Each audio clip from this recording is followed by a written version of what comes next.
What's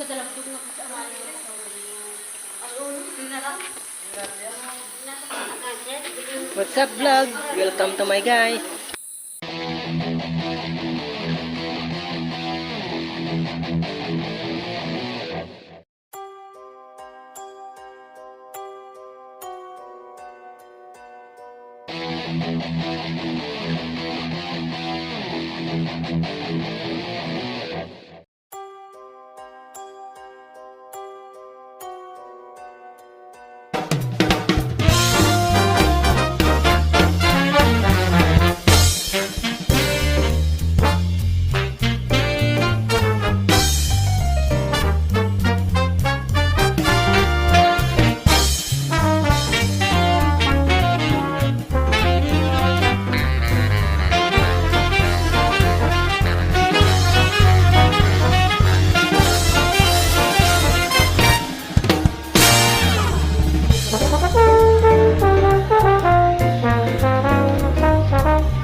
Masarap nga rin.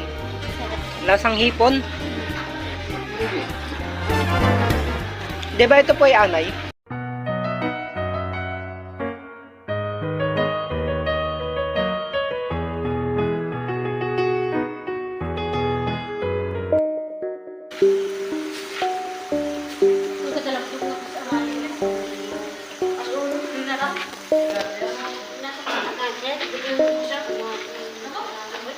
What's up vlog? Welcome to my guys.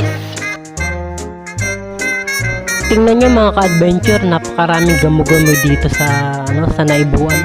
Ang dami, nakakarindi, masakit sa mata, pumapasok sa tenga. Ano kaya magandang gawin yan mga ka-adventure? Sabi nung isang katutubo dito, masarap daw ulamin yan, kinakain daw nila. Nabanggit nga sa akin ng tatay ko nung minsan na kinakain nga raw nila yung gamo-gamo. Ano kayang ginagawa nila? Paano kaya nila itong niluluto? Tingnan nyo. So ayun nga nangyari mga ka-adventure. Inipon-ipon muna nila yung mga gamo-gamo. Tapos mamaya-maya ay pinlastic nila. Tapos kinabukasan na nila ito lulutuin. Tingnan natin kung paano nila lutuin. Tapos titikman naman natin kung anong lasa. Ma-experience man lang natin kung masarap nga ba ang lasa ng gamo-gamo na yan. Yesterday. So ayun, niluto na namin ang gamo-gamo. Sinalang muna namin sa kawali. Tapos hinalo-halo para matuyo yung nag-i-exist na tubig. Siya nga pala yung lola namin.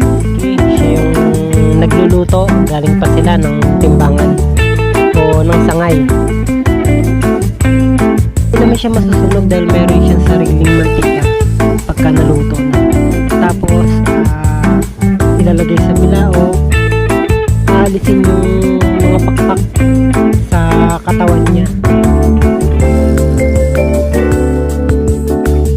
Tapos pag kulang pa ng init dahil medyo marami pa siyang pakpak na nakadikit, ibabalik ulit namin sa kawali. Tapos papainitin ulit isa sangad para yung mga pakpak niya ay talagang nakahiwalay. Tapos ibabalik ulit sa bilao, kukuskusin para matanggal ng lubusan yung mga pakpak niya.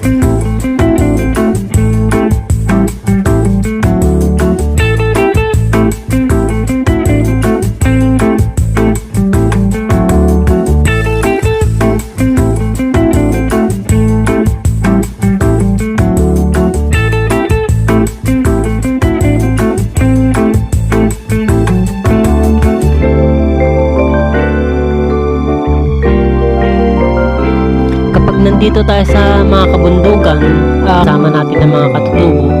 Dapat tanggalin natin ang arte-arte dito. Dapat matuto tayong kumain ng mga kinakain din nila. Dapat matuto tayong kumain ng mga exotic food para kung sa ganun hindi tayo magugutom. Kasi pag dito sa bundok, kung anong kinakain nila, syempre yun din ang kakainin natin. Kapag halimbawa naubusan na tayo ng supply ng pagkain, kung ano yung kinakain nila talagang dapat kainin din natin para maging makasama natin sila sa mga ganitong pagkain.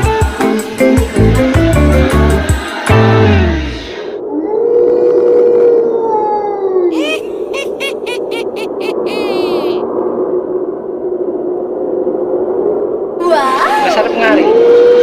Lasang hipon. Diba ito po ay anay?